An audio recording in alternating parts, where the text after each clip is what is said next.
Olha que lindo, 139. Todos estão vendo esse livro, não é?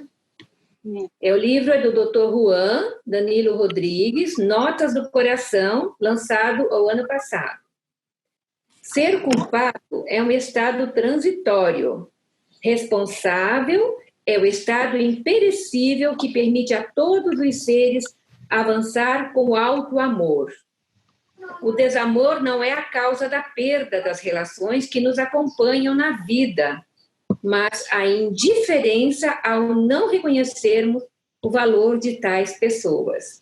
Então, eu li a mensagem 139 e 138, porque são muito juntas aqui, ó, facilitam. Então, se o culpado é um estado transitório, ser culpado é um estado transitório. Ser culpado é um estado transitório. Responsável é o estado imperecível que permite a todos os seres avançar com alto amor. Então, com essa mensagem, nós vamos fazer a nossa prece inicial, como sempre fazemos em todos os nossos eventos, e nessa catedral virtual que abraça o mundo, não será diferente. Nós vamos fazer a nossa prece a Jesus, pela gratidão do momento, pedindo a proteção, para que essa reunião transcorra num clima de luz, de aprendizado. E o nosso querido Juan, que se dispôs a dar o seu tempo para poucas pessoas, menos de 100, mas ele deu com o coração e nos passará a mensagem que cairá como gota de água e vai reflorescer o jardim dos nossos corações como educadores, como atendentes fraternos, entendendo a família que trabalha com autismo, ou que tem alguém na família, ou educador que recebe, mas que precisa dessas ferramentas alicerçadas na alma para transferir pelo abraço, pelos olhos e pela palavra, pelo amor na educação. Obrigada, Jesus, por nos conceder essa possibilidade, essa oportunidade de agir no bem. Mas quem mais recebe, Senhor, sabemos, somos nós mesmos, porque é dando que se recebe. E nós queremos dar atenção e amor ao autista na inclusão de toda e qualquer situação que esteja a família, que cor seja, que estado social seja, a importância de acolhermos e abraçarmos, lembrarmos de Madre Teresa de Calcutá, lembrarmos de Jesus, lembrarmos da Casa do Caminho e lembrarmos o que nos ensina o Evangelho segundo o Espírito, tendo o maior exemplo aqui conosco, ainda conosco, nosso querido Divaldo, que todos os dias nos encoraja ao amor, à atenção e à caridade. Assim, com essas palavras de gratidão, nós abrimos a nossa sala virtual, abraçando o nosso Juan, mais uma vez grata à sua presença, e gostaríamos, antes de falarmos a continuidade, apresentar o Juan, o seu pequeno CV, já espalhamos para todo mundo, eu acredito que todos leram. Ele é médico, também educador de música, ele é homeopata, ele é terapeuta, ele é escritor e ele é cantor. E esse último CD do Juan, maravilhoso, esse CD, ele está trazendo os benefícios da sua venda para Amansando o Caminho. Então, assim, com o nosso Juan já conhecido e morando nos nossos corações, a palavra é sua, Juan. E os microfones vão ficar mudos. Se alguém tiver alguma coisa relevante para perguntar, vai escrever. Boa tarde a todos. É uma profunda alegria para mim poder estar com vocês por esses meios virtuais que deu oportunidade o coronavírus, né? Tira algumas oportunidades, mas brindou outras oportunidades. Também lembrando-nos de uma coisa, não somente estou falando para 50 pessoas, porque cada uma destas 50 pessoas, cada um de vocês, tem mais ou menos a seu cargo umas 5 crianças, umas 10 crianças ou 3 crianças. Então, eu estou falando para uma multidão de pessoas. É muito mais importante falar para um educador que vai ter a possibilidade de passar aquela informação para um número de pessoas que dar uma palestra para muitas pessoas que quizá não vajam a colocar em prática o que se possa falar. Então, é um momento muito especial e um momento muito importante na vida de todos, e na vida de todo aquele trabalhador espírita que, desinteressado, doa seu tempo para fazer o bem, tomando conta das crianças de outras pessoas. Que é sempre um desafio, uma grande responsabilidade. Quando nós falamos sobre autismo, estamos falando de uma dificuldade atual. O autismo aparece mais ou menos, ou se concibe desde 1940, 1943, a princípios da Segunda Guerra Mundial, e alguns médicos começam a falar sobre autismo. A palavra autismo significa insolado, mais ou menos é assim. E esquematiza uma pessoa que moraria em seu próprio mundo. Mas não é exatamente isso. Porque, no princípio, o autismo era considerado uma forma de esquizofrenia ou uma hebefrenia infantil, que significava que as crianças já nasciam com uma esquizofrenia, uma forma diferente de comportamento, e isso afetava naturalmente a todos os processos cognitivos e de desenvolvimento do mesmo. Depois de 1940, pouco a pouco iriam modificando-se também as ideias dos cientistas para ir mudando, dentro dos cânones psiquiátricos, a ideia própria do autismo. Chegaria mais ou menos o 2014, e pela primeira vez se falaria do autismo em relação de um transtorno. Imagine, quase passaria nos 90 anos para compreender o autismo como hoje compreendemos o autismo. E ainda falta compreender muito mais. Agora compreendemos que o autismo é um transtorno. Então, conhecemos, a palavra técnica seria TEA, transtorno de espectro autista. Transtorno por comportamento. Há uma forma diferente de comportamento. Espectro, porque nenhuma dessas pessoas é igual a outra pessoa. Então, cada pessoa autista é diferente, tem um comportamento diferenciado das outras pessoas. Então, não existe um estándar. Aunque existem também pessoas autistas que poderíamos falar assim, autista de livro, que cumpre absolutamente todas as características que clinicamente nós podemos conceber. Então, o autismo, eu tenho trabalhado muito sobre autismo desde que eu residia lá em Equador, em Quito. Desenvolvi uma instituição onde trabalhamos com pessoas autistas, principalmente pessoas adolescentes e adultos autistas. Mas teníamos adolescentes autistas, autistas que de baixa funcionalidade e de alta funcionalidade, ou seja, autista clássico e autista também dentro do síndrome de Asperger. E isso permitiu que compreendesse um pouco mais o autismo, como se desenvolve, como está, quais são os mecanismos que podem ajudar dentro de toda esta dinâmica. Não existe uma pessoa esperta em autismo. Também não conheço a alguém que se poderia dizer esta pessoa é esperta. Todos os que trabalhamos no autismo somos conhecedores, somos estudiosos, mas não existe uma pessoa esperta.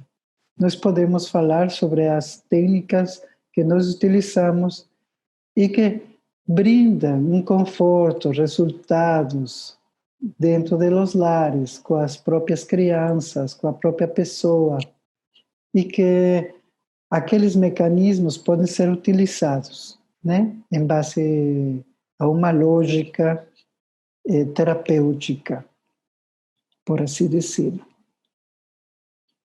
Dentro do aspecto espírita, nós deveríamos levar nosso pensamento a que ocasiona o autismo. Muitas pessoas falam e me têm feito perguntas várias vezes se o autismo tem que ver com um estado de culpa. E o autismo não tem que ver com o estado de culpa. Fazendo as pesquisas, os análises com todas as pessoas, que eu tenho tratado mais de umas 150 pessoas autistas, eu pessoalmente, de grande variedade, mas as que vou conhecendo durante o caminho e não tenho muita oportunidade de trabalhar com eles, minhas observações são totalmente diferentes. Nós temos, para que uma pessoa seja autista, dentro do contexto da doutrina espírita, temos 3 tipos de pessoas autistas. Temos uma pessoa com um grande comprometimento, pessoas que apresentam autismo, mais esquizofrenia, mais síndrome de Down, mais outra comorbidade, sim, mais alguma outra coisa. Quando isso sucede, naturalmente nós deveremos pensar de que é uma expiação, mas é um grupo pequeno que apresenta o autismo mais alguma outra coisa. Isso quer dizer que a lei de destruição e a lei de sociedade, estas 2 leis foram violentadas, no sentido que a pessoa começou o processo de desumanização profundo. E esse processo de desumanização profundo faz que, na próxima existência, meu perispírito não possa encontrar os mecanismos de comunicação humana, humanizada, de comunicação empática. Então, para mim, o autismo é uma falência ou é um transtorno dentro da comunicação empática da pessoa. O que expressa a comunicação empática? Nós precisamos o tempo todo da empatia. Para falar com vocês hoje, eu preciso empatia, tratar de compreender de que vocês estão interessados e eu tentar falar sobre as coisas que para vocês é de seu interesse. Isso é empatia. Eu preciso empatia para abrir uma conta no banco. Então, não posso chegar, não cumprimentar e falar, abra uma conta. Sim? Não seria correto, não estaria bem fazer isso. Preciso de empatia, preciso sorrir um pouquinho, falar com a pessoa, olhar-lhe, pedir de favor, mesmo que é uma pessoa desconhecida. Eu, com empatia, compro comida. Se eu falo pelo telefone, sim, há um padrão de comportamento empático para falar por telefone. Há um padrão de comportamento empático para fazer uma amizade. Eu preciso empatia para namorar, eu preciso empatia para a convivência dentro da família. Então, eu preciso empatia absolutamente para tudo. A pessoa autista, ela gosta de estar isolada? Não gosta. Essa é uma coisa importante para nós compreender. A pessoa autista não é aquela pessoa que vive dentro do seu próprio mundo. Não. É uma pessoa que, al igual que uma pessoa que não pode enxergar, porque não tem seus olhos ou não tem uma visão. Se essa pessoa que é cega pode conhecer a palavra, as cores, pode conhecer a palavra verde, preto, amarelo, mas pode conhecer as palavras, mas nunca vivenciou as palavras. Você compreende este exemplo? Uma pessoa autista, pela falta de comunicação empática, não sabe expressar a empatia com as demais pessoas. E isso é um aspecto de insolação.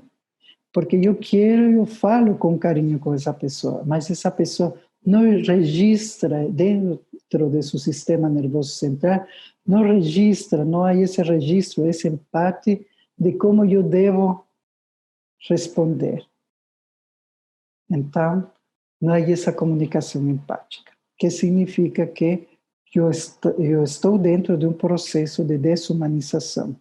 Então, naqueles autistas profundamente comprometidos, que vê autismo mais alguma outra coisa, muito atormentados, nós podemos ver que esse processo, sobretudo, a lei de sociedade e a lei de destruição, compreendendo a lei de destruição, foi feita. Por exemplo, médico, enfermeira, que começou a fazer aborto ou eutanásia. Os níveis de acostumbramento que pode ter uma pessoa para fazer o mal. Pensemos um assassino também. A primeira vez que faz um aborto, pegamos assim, simplesmente como exemplo. O médico, a primeira vez, ele vai ficar mal, porque vai ser um choque. Está indo contra seus próprios princípios, do que estudou. Na segunda vez, vai ser um pouco mais tolerável. Quarta, quinta, sexta, sétima, 100 vezes fiz a mesma coisa, então essa pessoa já acostumou. Sua consciência já não fica batendo em isso. Então entrou num processo de desumanização. Eu sempre conto essa experiência porque eu acho muito interessante, uma experiência própria, quando eu estudava medicina. Me lembro meu primeiro ano de medicina, nós tínhamos aula de anatomia. E o professor era um médico anatomista muito bom, mas também uma pessoa muito excêntrica. Tinha sempre ideias inovadoras e um pouco esquisitas também. Então, um dia, naquele primeiro dia, ele entrou com uma mesa com rodas e coberta esta mesa com tecido branco, que ocultava o conteúdo da mesa. Mas o cheiro era um pouco estranho. A metade da classe que ele estava ditando, ele tira aquela cobertura e deixa ver um cachorro morto. Nós tomamos um choque. Era o primeiro dia que chegávamos lá para a aula de medicina, de anatomia. E ele falou, vocês vão ter que acostumbrar-se ao cheiro e a colega cão que está morto. E passou os dias, segundo dia, terceiro dia, ele vinha trazendo e o cheiro aumentava, o aspecto cada vez era mais desagradável. E ele trazia com total normalidade e nós nos fomos acostumando àquela visão e aquele cheiro. Até que um dia nem sequer notávamos disso. Os níveis de acostumamento são assim. Muitas vezes nós fazemos coisas e chega um momento que não notamos. E uma pessoa pode fazer, sobretudo, eutanásia, aborto. Estou falando de quem faz aborto, de quem faz a eutanásia.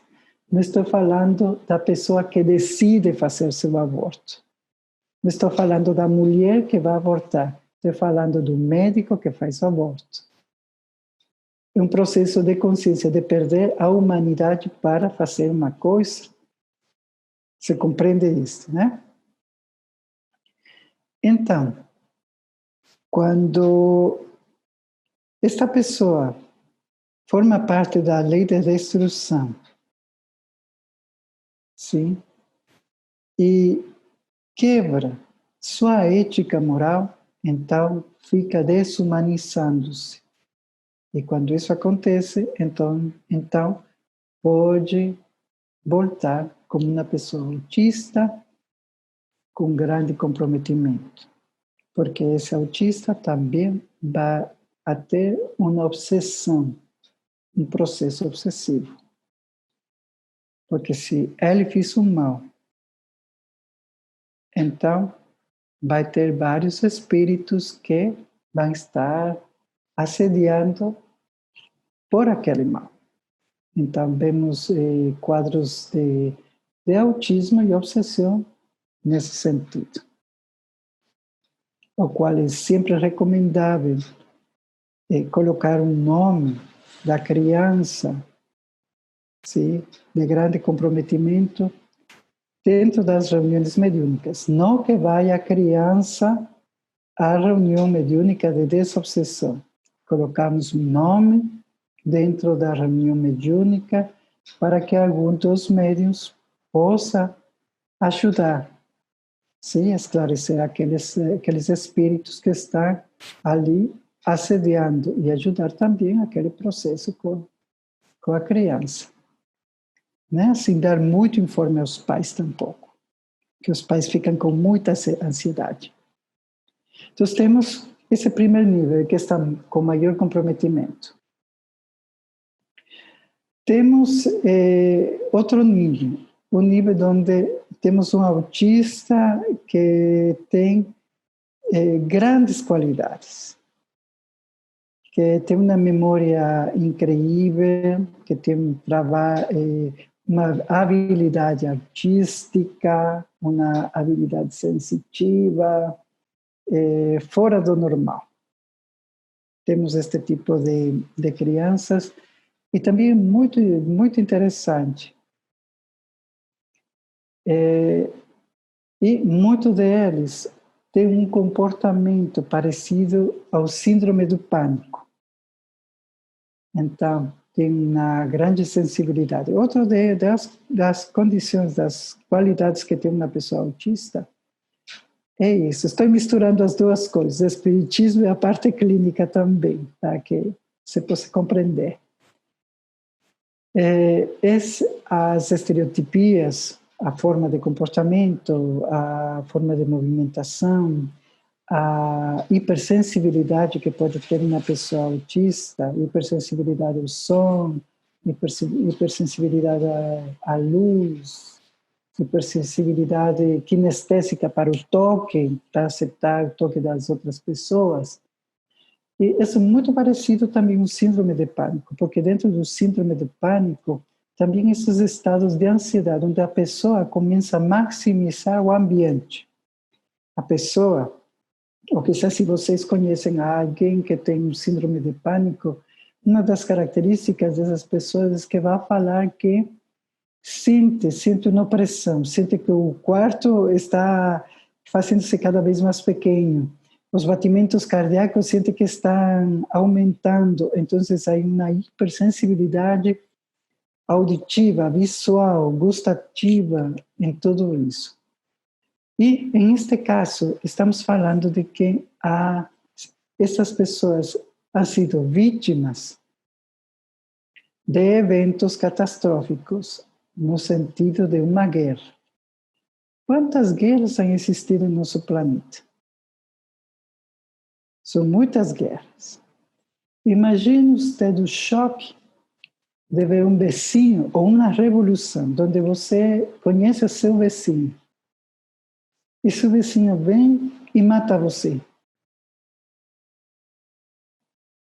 Então, essa perda de fé, entre aspas, da natureza humana faz que eu possa venir com um profundo desencanto da humanidade. Então, também quebro aqueles mecanismos de empatia e de comunicação com as demais pessoas.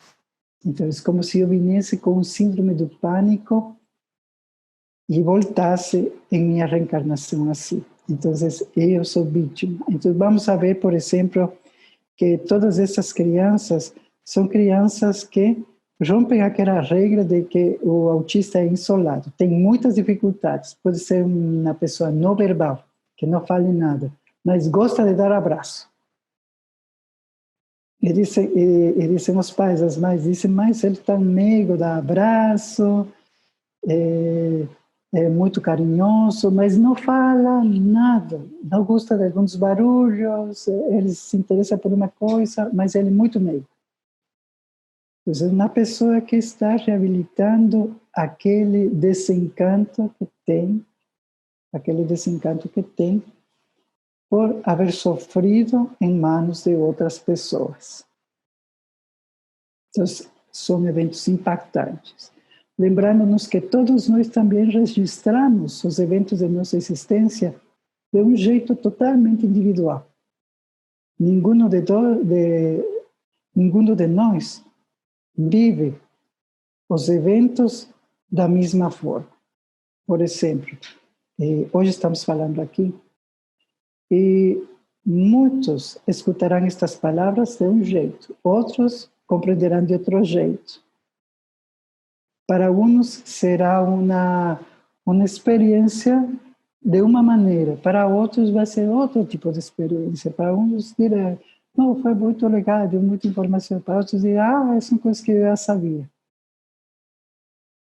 Sim, porque a concepção individual sempre está ali, nos permite moldear o mundo interno que cada um de nós tem.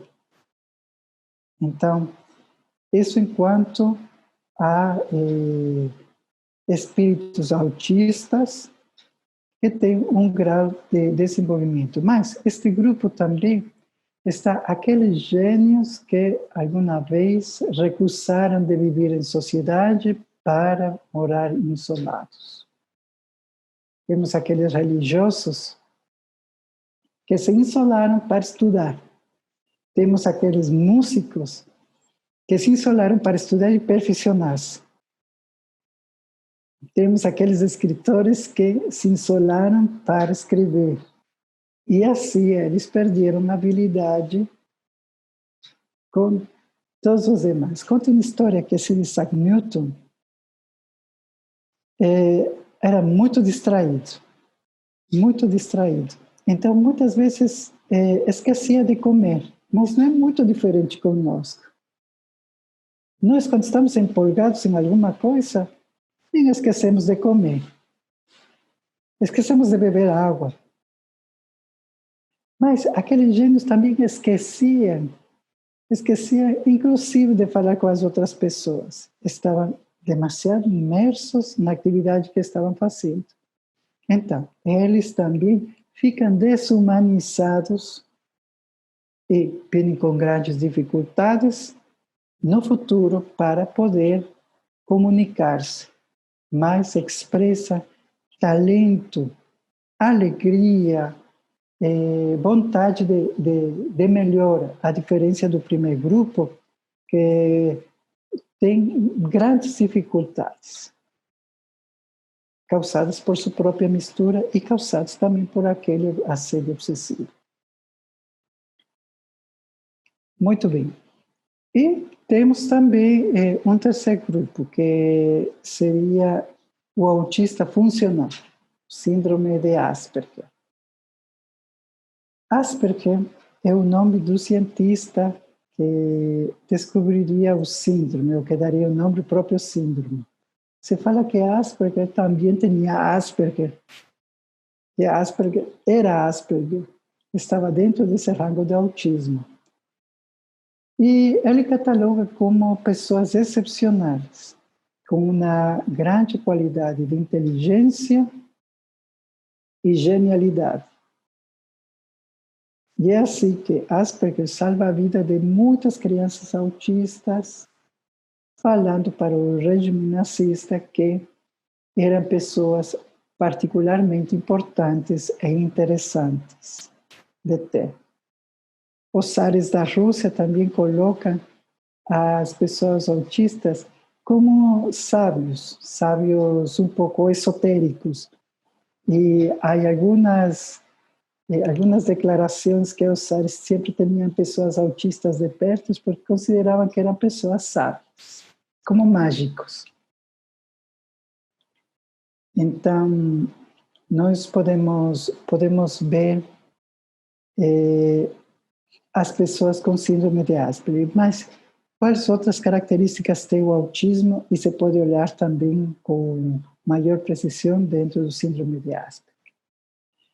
A pessoa autista não tem a facilidade para compreender a metáfora, não tem a possibilidade de compreender a ironia ou os símbolos de imaginação. É assim que para o diagnóstico de uma criança, nós vamos a olhar o jogo, o tipo de jogo que está utilizando. Se é um jogo imaginativo, é uma brincadeira de imaginação, então significa que não é uma pessoa autista. Se é uma brincadeira onde brinca que é médico, que é astronauta, então essa criança não é autista. Criança autista não brinca assim. Criança autista fixa seu interesse em uma coisa. Então, pega um carrinho e não solta esse carrinho absolutamente para nada. E brinca movimentando o carrinho, não necessariamente. Simplesmente pega e começa a olhar. E sente prazer olhando, simplesmente olhando. E pegando, segurando em sua mão. Então, não tem aquele jogo imaginativo onde um brinquedo vai a proporcionar aquela imaginação para brincar. E esse mesmo jogo imaginativo faz que as crianças, desde os 5 anos de idade, desenvolvam aquelas destrezas de comunicação. Por exemplo, a mímica, observar os gestos da pessoa, o comportamento da pessoa, e conforme eu estou vendo o comportamento, o rosto da pessoa, como está a postura, eu também vou modificando a forma como eu me vou comunicando. Se eu vejo que está um pouco fruncido, um pouco bravo, então eu vou falar um pouco mais calmo. Se vejo que está alegre, então eu também vou falar um pouco mais alegre. Em caso de uma pessoa autista, não enxerga essas características. Então, a pessoa autista não tem nem jogo imaginativo, nem compreende a metáfora, nem o duplo sentido, e não compreende também aqueles simbolismos que nós estamos acostumados a utilizar. Então, a pessoa autista se lhe dificulta muito mentir. Pode mentir uma pessoa autista, pode mentir, mas são mentiras absurdas. Porque não tem um jogo imaginativo. Vai ser a mentira que conta uma criança de 1 ano. Se você vê uma criança de 1 ano e deixa um bote de chocolate lá, a criança de 1 ano pegou o bote de chocolate e meteu toda a boca. Então ficou todo sujo de chocolate, as mãos, o rosto, tudo. A mãe vai e reclama a ela. Quem pegou o chocolate? Disse, mamãe, eu não sei. Mas eu estou vendo que você tem chocolate no rosto. Você pegou o chocolate e a criança disse, não. Para a criança é lógico aquela resposta. Porque ele está brindando uma resposta que acha que é lógica, não? Ele se está salvando. Mas não está percebendo que ele está mentindo no sentido de que não está elaborando nenhuma coisa complexa. Uma mentira é uma coisa neurologicamente mais complexa, que precisa memória, precisa informação, precisa ubicar-se no paralelo da outra pessoa para saber o que pode crer, o que não pode crer. Então, são vários pontos a ter em conta para poder mentir.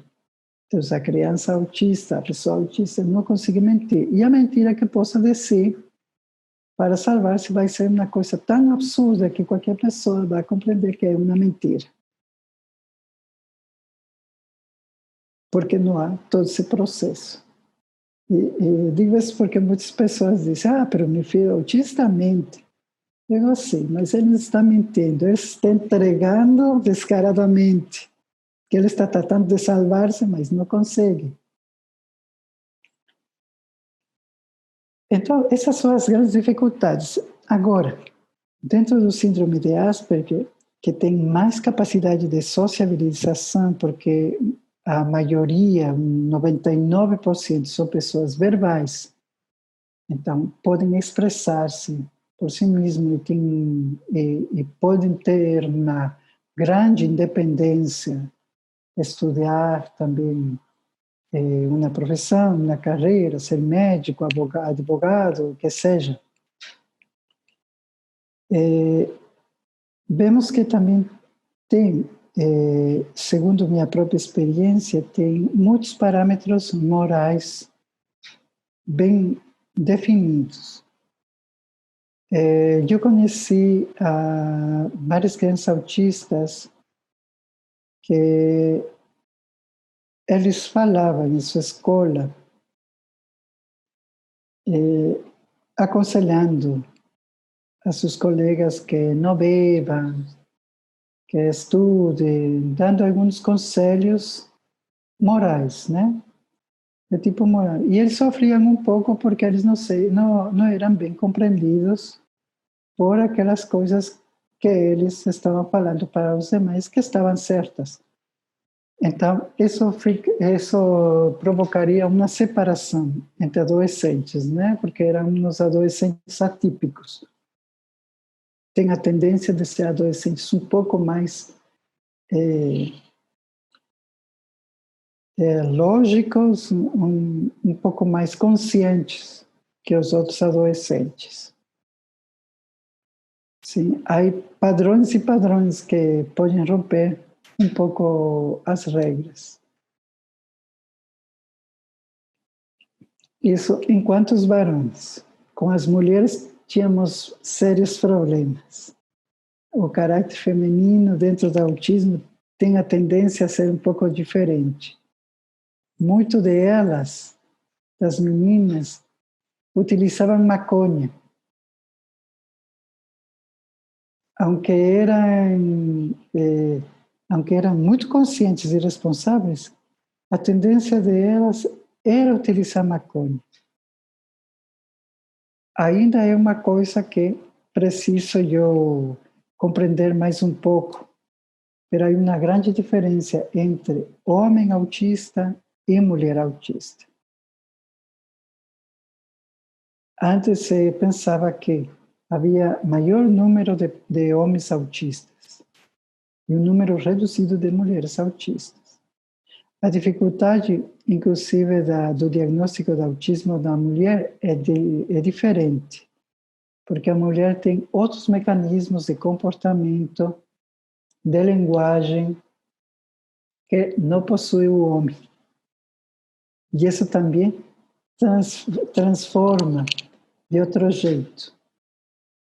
Mas estou falando isso também em um grupo reduzido, acerca das meninas que utilizavam maconha, acerca das exceções que se podem dar dentro do autismo Asperger, porque a maioria também desenvolviam e tinham muitas qualidades artísticas que eram visíveis. Muitos deles tocavam música, pintavam, faziam coisas bem interessantes.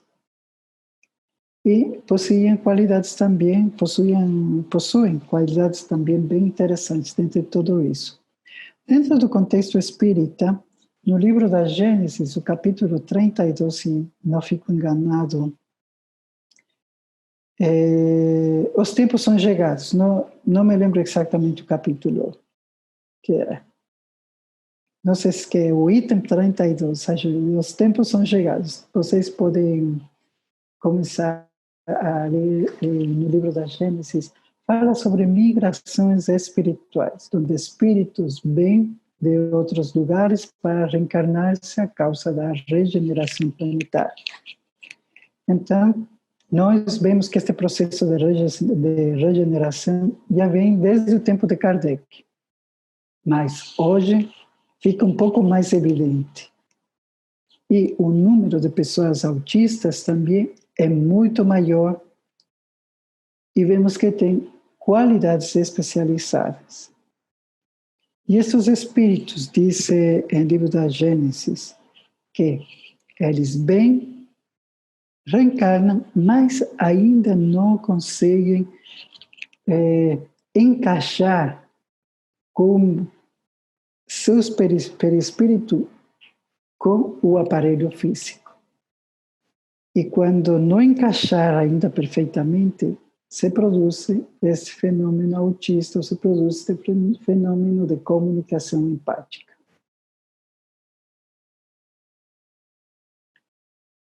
Então, vemos pessoas com Gênesis capítulo 18. Muito obrigado. Item 32, então, deve ser. Muito obrigado pela ajuda. Então, isso é muito importante para que nós podamos ter em nossa mente e podamos compreender em tudo isso que o autismo é um mundo muito interessante. E o estudo do autismo também me leva a outra coisa, a compreender o papel da pessoa excepcional, ou que leva a uma discapacidade. Existem essas duas palavras, uma pessoa com discapacidade ou pessoa excepcional. Eu, pessoalmente, acho mais bonita pessoa excepcional. Sim? E a pessoa excepcional, se bem alguns deles podem estar resgatando algum erro de seu passado, não como uma punição, porque Deus não faz uma punição. Se que Deus precisaria de fazer uma punição, então não seria Deus. Seria bancário, seria outra pessoa que tenha que cobrar pelos seus serviços. Deus não faz uma punição. Deus nem sequer se mete nessas coisas. Somos nós que, observando nosso próprio comportamento, não ficamos conformados em nossa vida com nosso próprio comportamento. E precisamos modificar nosso comportamento. E quando vamos modificando nosso comportamento, então ficamos mais evoluídos, mais perfeccionados. Quando nós estamos em frente de uma pessoa excepcional, com discapacidade, estamos em frente de uma pessoa que tem um papel que desenvolver dentro da sociedade. Um papel de caridade, onde essa pessoa invoca a sua caridade para que possa treinar-se com amor. Então, é um modelo de doação também, a pessoa excepcional. A pessoa autista, igual. Quando nós vemos uma criança autista, barulhenta, porque é um grande sofrimento também de parte dos pais. Criança autista não é fácil. Há muito desgaste emocional dentro de uma família autista, porque a criança não fica quieta durante todo o dia, tem alguns comportamentos, faz barulho, deve estar preparado para sair na rua. Na rua as pessoas julgam, falam mal dos pais, porque dizem, que é a criança mal comportada, enfim, discrimina. Então não é muito fácil. Mas aquela pessoa está brindando oportunidade para desenvolver o amor, a tolerância, o carinho, a dedicação. Sim? E os pais estão envolvidos em tudo isso, porque o pai pode ser que ajudou a estragar essa pessoa. E hoje vem para ajudar a reabilitar essa pessoa. Sim? Reabilitar no sentido de acidente. Não reabilitar no sentido de penalização, de levar dentro da cadeia. Reabilitar no sentido de acidente. Acidentou, quebrou o braço, então agora tem que fazer fisioterapia para movimentar o braço. Nossa fisioterapia é o amor. Nós reabilitamos através do amor. O amor é que está doente. Você compreende isso? Enviaram para mim uma pergunta. Com sua experiência, a alimentação tem algum fator importante dentro do autismo? Sim.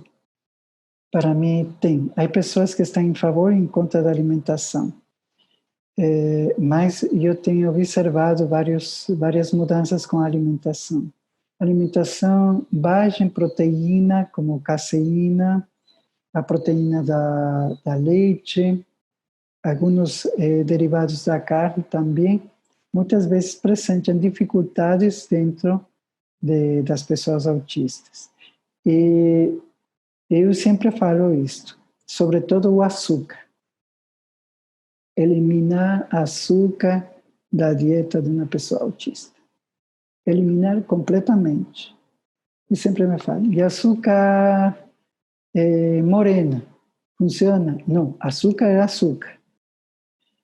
E utilizar outra coisa, pode utilizar estévia, por exemplo, outra coisa que não seja açúcar refinada, porque isso vai a fazer que haja um excesso em seu próprio sistema nervoso central, porque nós vemos que a glucosa estimula o sistema nervoso central. Então, o excesso de glicose vai afetar o comportamento da criança e não vai permitir que ele se concentre adequadamente.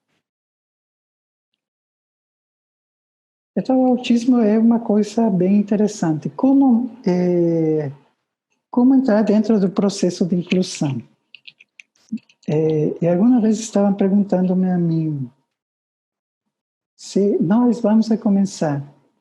Eu acho que fiz uma mala obra nesse instante, me mal comportei. Porque uma pessoa bem emocionada para onde mim e me falou, nós vamos a começar um processo de inclusão. Eu acho muito bem, sempre fazer um processo de inclusão é muito bom. Eu está bem. Que pessoas vai ter dentro desse processo de inclusão? Disse, vamos a ter várias pessoas. Vamos a ter pessoas que são cegas, vamos a ter pessoas sordomudas, vamos a ter pessoas autistas, vamos a ter de todo um pouco. Porque é fazer a caridade. Digo o quê? E que vai incluir dentro do mundo da pessoa cega? Que vai incluir dentro do mundo da pessoa sordo-muda? E como vai incluir no mundo uma pessoa autista? Porque falar da inclusão é uma coisa bem fácil. Falar. Mas há que saber que devemos incluir para falar de um verdadeiro processo de inclusão.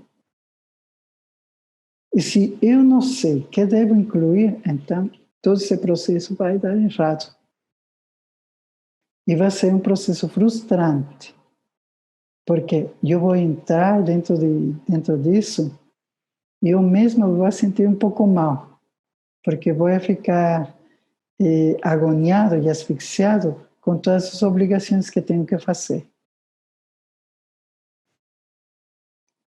Então, para fazer um processo de inclusão, primeiro é a informação. Que é o que eu devo aprender, compreender antes de começar o processo de inclusão. Se eu vou incluir pessoas autistas, então eu devo saber o que significa ser autista.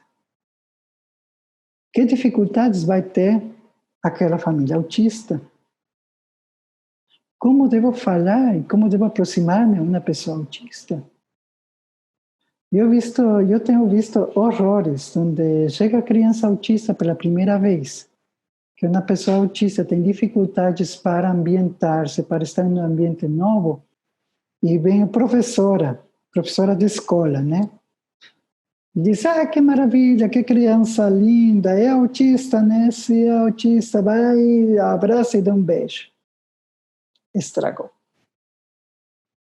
Ficou de inimigo para toda a existência. Vai demorar 3 vidas em aceitar essa mulher. Então,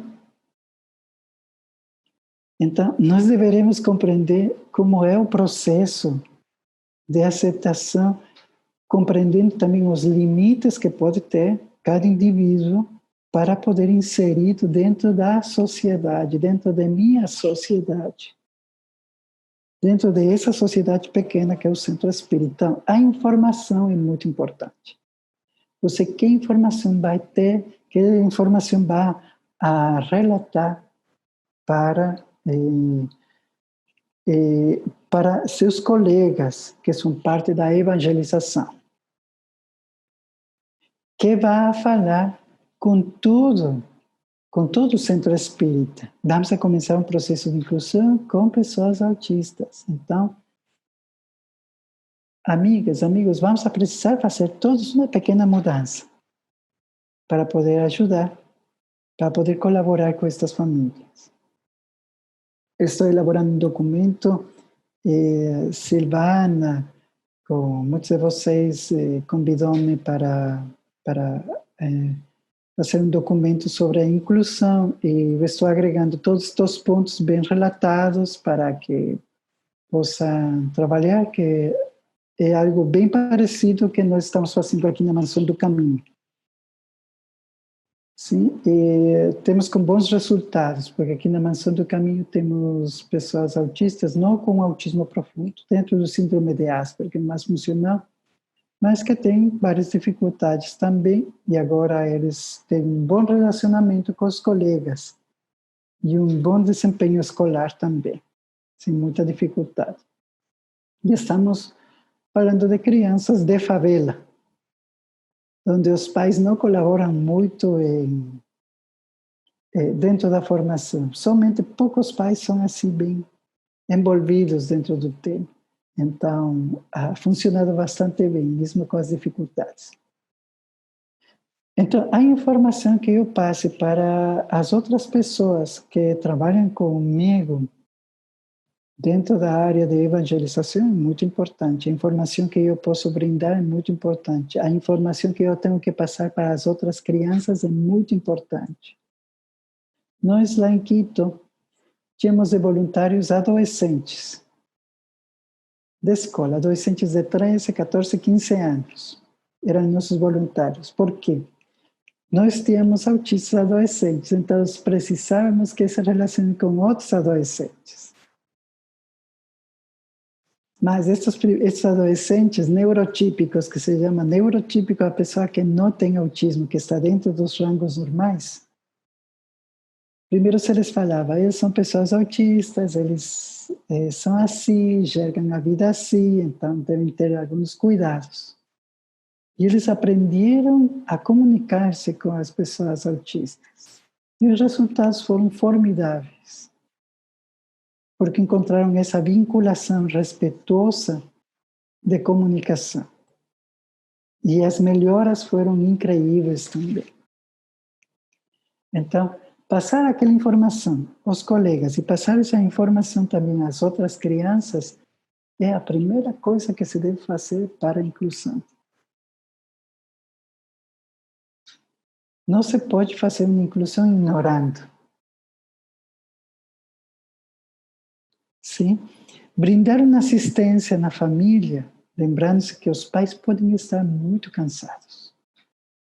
E quando eles vão para a evangelização, é bem provável que seja para ter um momento de calma, onde outra pessoa tome conta da criança e eles poderem escutar para ser tranquilos, poder conversar com outras pessoas adultas, para ter uma vida regularmente normal.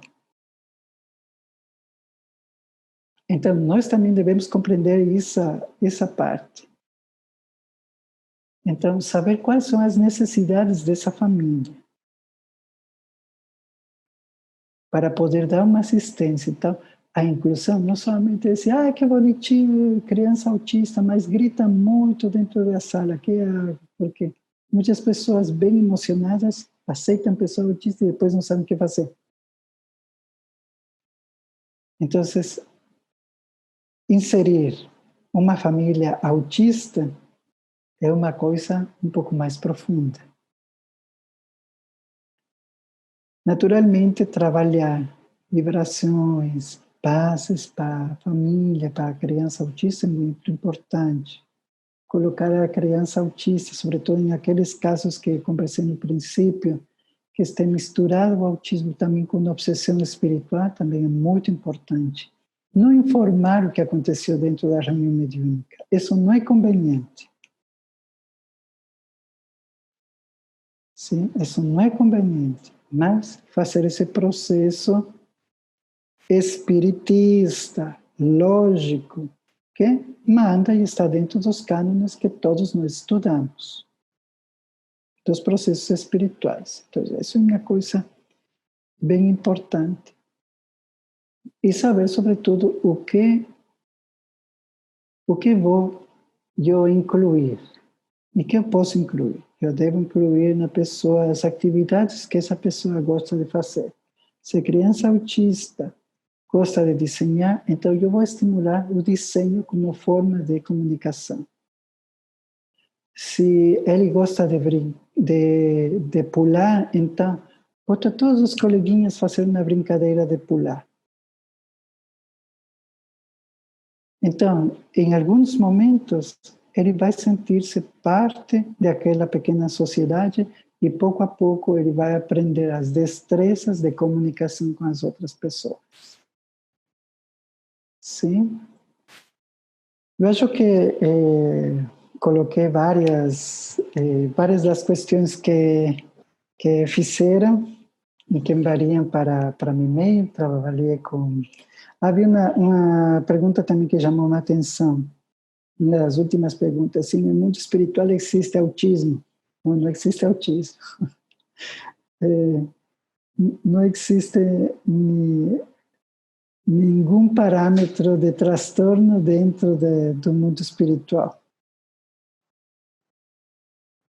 Sim, nós quando fazemos o passo para o mundo material, começa a proporcionar-se todos esses mecanismos de resgate. Sim. Nós vimos aqui que tem algumas colocações, Juan, no chat. Sim, estou vendo agora. Você agora dá uma olhadinha, ver se você já... Isso. Qual é a idade para diagnosticar uma criança para saber se é autista? Eu acho que desde os 2 anos de idade se pode ver. Um diagnóstico muito antecipado não vai dar certo. Porque a pessoa, eu sempre pensei, depois dos 5 anos, mas também esperar 5 anos também é muito longo. 2 anos de idade vai dar um pouco mais de certeza se a pessoa é autista, mas se você tem uma suspeita, você tem que trabalhar um pouco estimulando a criança, para depois ter um diagnóstico fechado dentro do autismo. Lembrando-nos que depois de 9 meses, 10 meses de idade, se vai desenvolvendo a linguagem também, todas as linguagens. Luciana, o que você poderia falar das crianças que possuem traços autistas, mas sem diagnóstico? O que falamos anteriormente. Tem que esse diagnóstico fechar. muitas crianças também não são diagnosticadas corretamente. E existe um grande número de crianças que entra no rango de criança excêntrica, que é uma forma de comportamento, mas não é autista, é uma criança excêntrica, que tem um comportamento, assim como é um adulto excêntrico, que se põe chapéu, que se coloca roupas de vários tons de cor, enfim, que parece excêntrico, como Salvador Dalí, uma pessoa excêntrica. Sim, isso não significa que seja uma pessoa que esteja dentro de algum rango neurológico ou que padeça de alguma coisa. Simplesmente é excêntrico. E a criança excêntrica existe, é fora do normal. Jussara, muito importante compreender as diferenças quando se fala de inclusão. Seria o mesmo que colocarmos várias pessoas de diferentes países fechados numa sala e colocar o rótulo de estrangeiro e achar que vai haver identidade entre elas. É muito verdade, essa é a verdade. Sim, não se pode colocar a pessoas com diferentes hábitos sem dar um link, sem ter um vínculo, não é? Importante para a inclusão é encontrar aquele laço, aquele vínculo que pode ter entre um e outro para inserir-se na vida da outra pessoa. Manu. E as questões sensoriais? Perdi, aqui está. Isso me preocupa muito, porque algumas delas precisam, a cada 15, 20 minutos, um break. Requerem sensory input e as questões visuais para auxiliar. Nossa, aqui estamos falando com uma conhecedora. Sim, mano. Nós mudamos toda a estratégia das aulas. E todas as crianças daqui da Mansão do Caminho são trabalhadas como crianças excepcionais, todas. Sejam autistas, sejam criança com microcefalia, seja criança neurotípica, todas as crianças aqui na Mansão do Caminho são trabalhadas como criança excepcional. Porque eles vêm de um entorno sociocultural com muita dificuldade e sofrem de muito maltrato. Então, todos eles são tratados assim. Mas, a que me refiro? Que nós utilizamos a técnica Pomodoro. Quizá você, Mano, esteja envolvido um pouco isso. É uma técnica onde se trabalha 25 minutos e se dá 4 ou 5 minutos de descanso. Se não, convido a todos, há muita informação na internet, técnica Pomodoro. E serve para trabalhar com pessoas com TDAH, também, com déficit de atenção.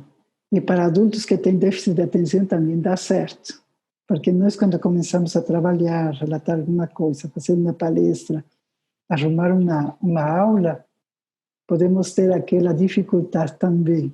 Então, utilizamos essa técnica de break para poder, novamente, alinhar nossa cabeça, alinhar a cabeça das crianças e retomar o trabalho.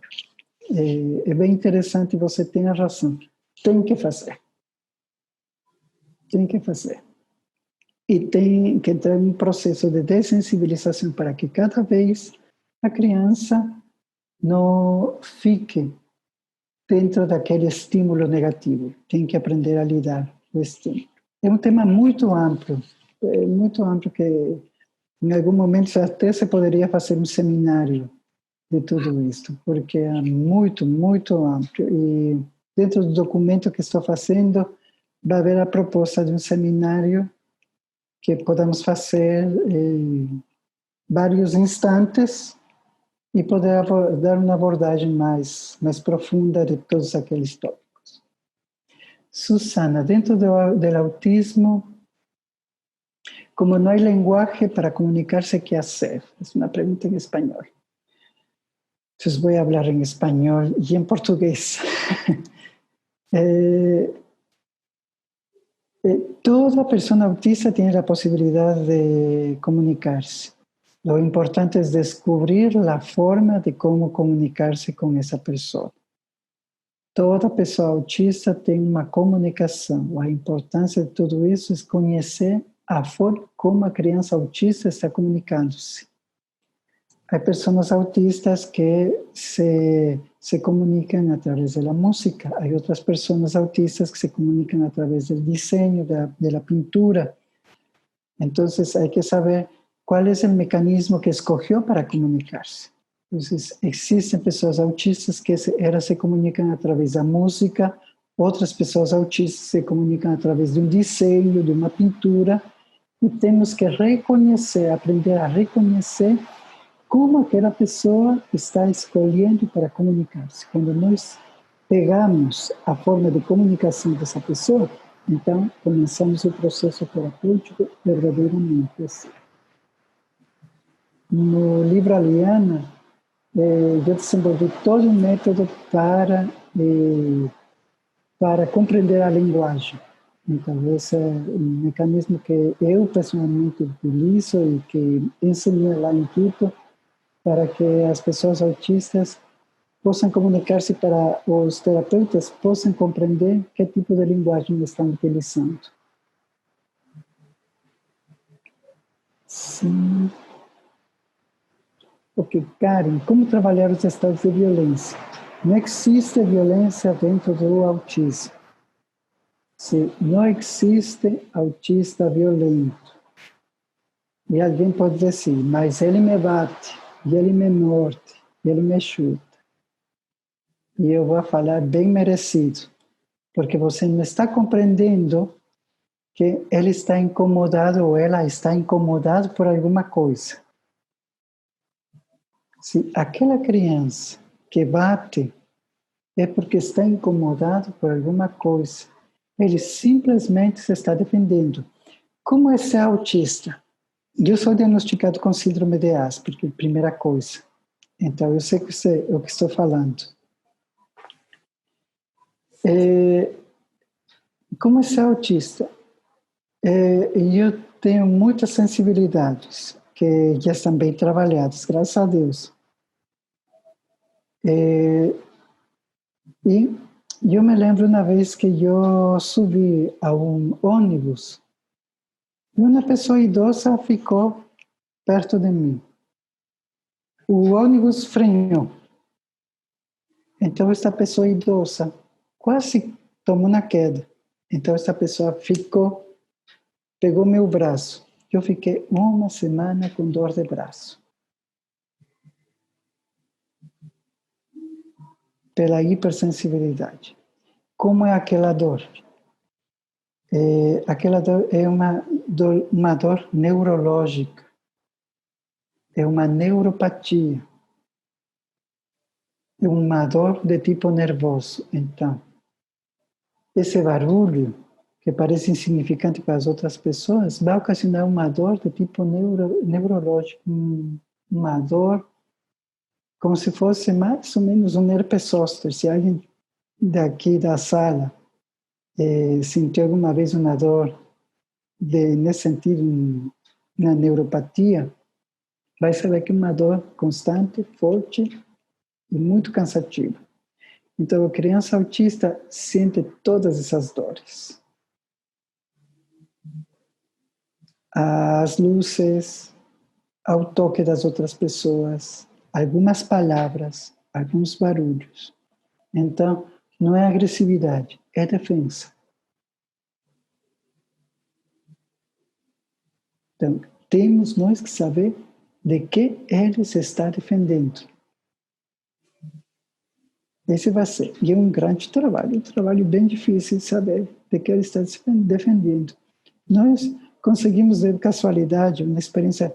Nós tínhamos uma criança, lá, adolescente de 13 anos, uma menina que ela tinha autismo mais esquizofrenia. Ela adorava desenhar, desenhava muito bem, fazia quadros. Faz pouco tempo ela apresentou um livro belíssimo, belíssimo, brilhante. uma coisa muito especial. Mas ela detestava e entrava em cólera quando escutava um barulho agudo. Em uma semana, recebimos outra criança, uma menina de 17 anos, autista clássica. Sentava no som, não falava com ninguém, tinha dificuldade para tudo. E tinha um superpoder esta criança. Fazia um barulho, que era o mesmo barulho que incomodava a outra. Estavam na mesma sala. Uma menina do outro extremo da sala fez aquele barulho. Alcançou a escutar a outra. Se levantou com raiva e queria bater. E foi surpreendente e revelador nesse momento, porque se acerca a ela, ficou frente a ela, ela fala: você, por que me está fazendo dano? Por que você me está fazendo dano? Cala a boca, não me faça dano. Então, foi bem importante para todos nós, porque conseguimos compreender que ela estava sendo ferida desse jeito. Então, ela não é agressiva. Ela estava sendo ferida. Não era uma coisa de propósito. Nenhum de nós está fazendo alguma coisa de propósito. Mas temos que compreender que coisas podem estar afetando a criança nesse momento. A mesma coisa aconteceu com um voluntário. Vim um dia e uma criança bateu em ele. Disse, mas todos os dias trabalho com ele e ele sempre se comporta e ele me bateu. Sentamos a pessoa e perguntamos, hoje você que fez diferente? Botei perfume, falou. Então, isso fez a diferença. O cheiro daquele perfume que nós não percebíamos, percebeu a criança autista. Não gostou, feriu e bateu. Aconteceu também com uma criança que tinha, nós chamamos Sombra, que é uma professora que está junto à criança autista dentro da sala de aula. E um dia esta Sombra, esta professora, não conseguiu ir, porque por alguma razão adoeceu, alguma coisa, e solicitou uma amiga dela que fazia seu trabalho. Foi toda uma tragédia. Porque aquela sombra começou atrás da criança. Era um menino de 8 anos. E o menino olhava para trás e via essa pessoa estranha detrás dele, que não gostou. Então vai onde a professora e faz uma queixa. Diz, por que essa mulher me está perseguindo toda a sala? Deu um chute e saiu correndo. Fugiu. Quase fugiu da escola. Então, é uma coisa bem especial. O autismo é uma tragicomédia. Também. Há muita coisa para rir-se e muita coisa séria dentro de tudo isso. Então, é uma tragicomédia.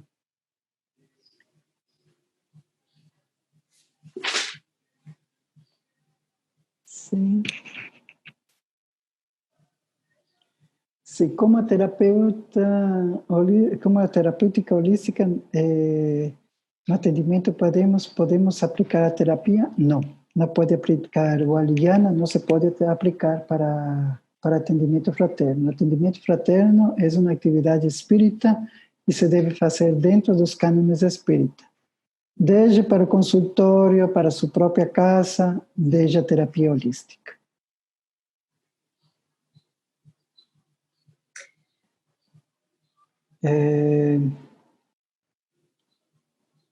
Esse seminário poderia ser virtual em português e espanhol?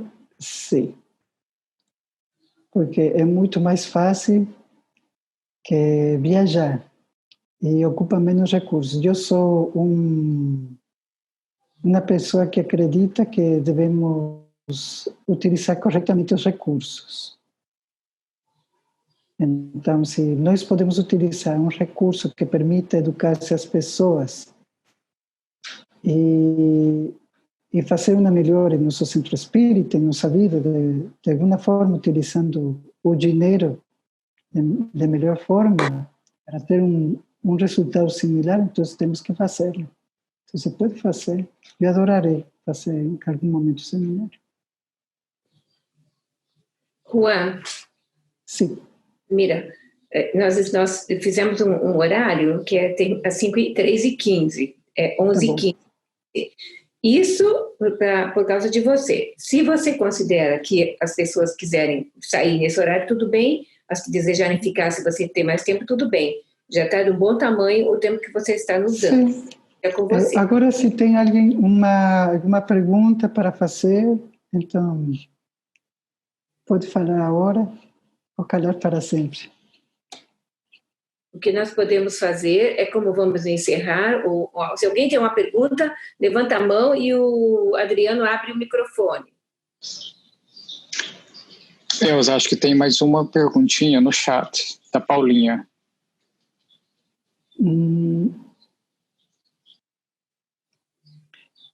Ter uma pessoa autista consciência do que é certo e do que é errado? Sim. Tem, porque não é uma pessoa que careça de inteligência. Tem personalidade e inteligência. Uma pessoa com síndrome de Down também tem consciência. Todos nós, e dentro de todas as exceções, há essa concepção do que é certo e do que é errado, o que comprova o que os espíritos falam. Então, onde estão escritas as leis de Deus? Na consciência. Juan, o que me chamou a atenção quando você falou das guerras, não é?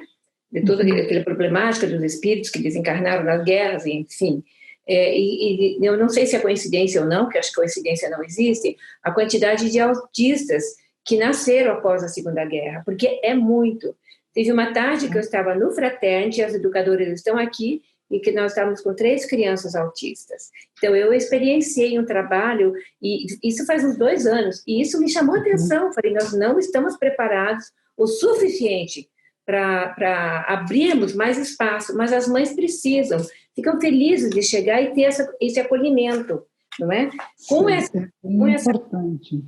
Sim, e você passou, nós gravamos, para a gente rever, vai ficar disponível no YouTube da Paz, para as pessoas poderem rever várias vezes, e vai ser adicionado a língua inglesa, que o Luiz Graço vai fazer, para também disponibilizar, porque nós também temos pessoas, pais de autistas, que não falam português, e que gostariam também de ter essa orientação sua, entendeu? Sim, lembre-se, essa que lá em Inglaterra sofreu muito na Segunda Guerra Mundial.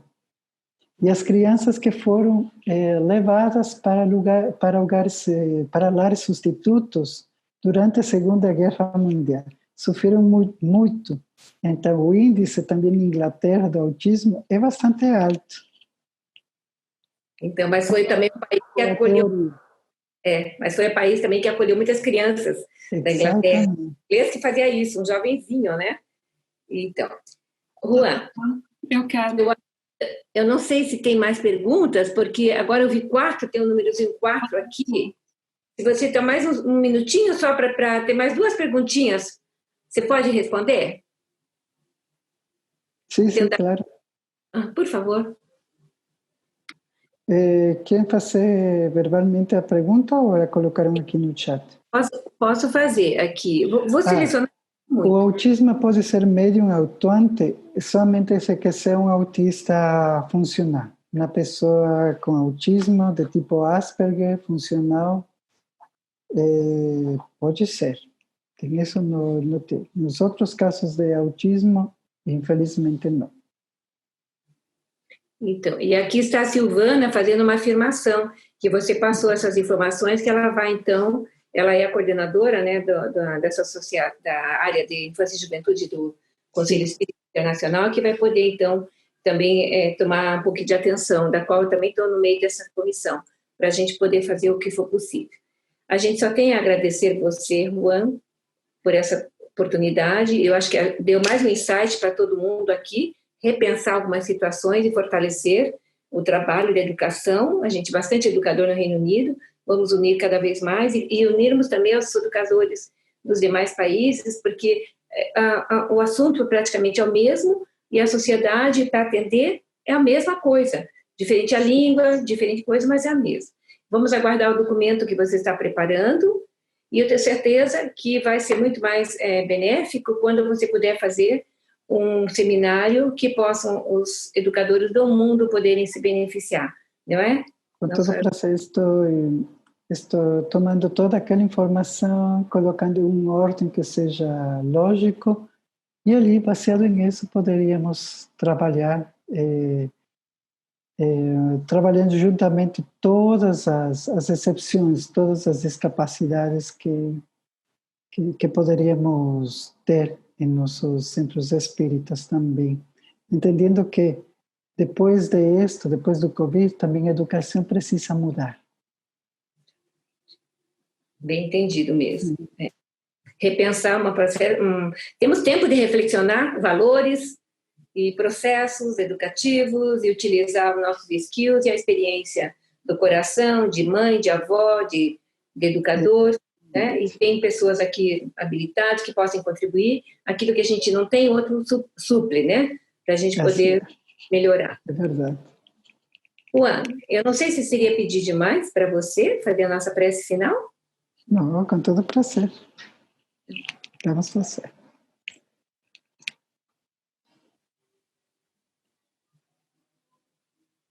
Bondoso Pai Celestial, agradecemos mais de uma vez pelas oportunidades que você brinda a cada um de nós, de compartilhar, de estar juntos, de comemorar nossa existência através do trabalho. Agradecemos profundamente porque você sempre nos olha com muita atenção e atende nossas necessidades. Agradecemos os espíritos bondosos que guiam nosso caminhar. E porque hoje temos a oportunidade de ser melhor que ontem. Bendice a toda a humanidade.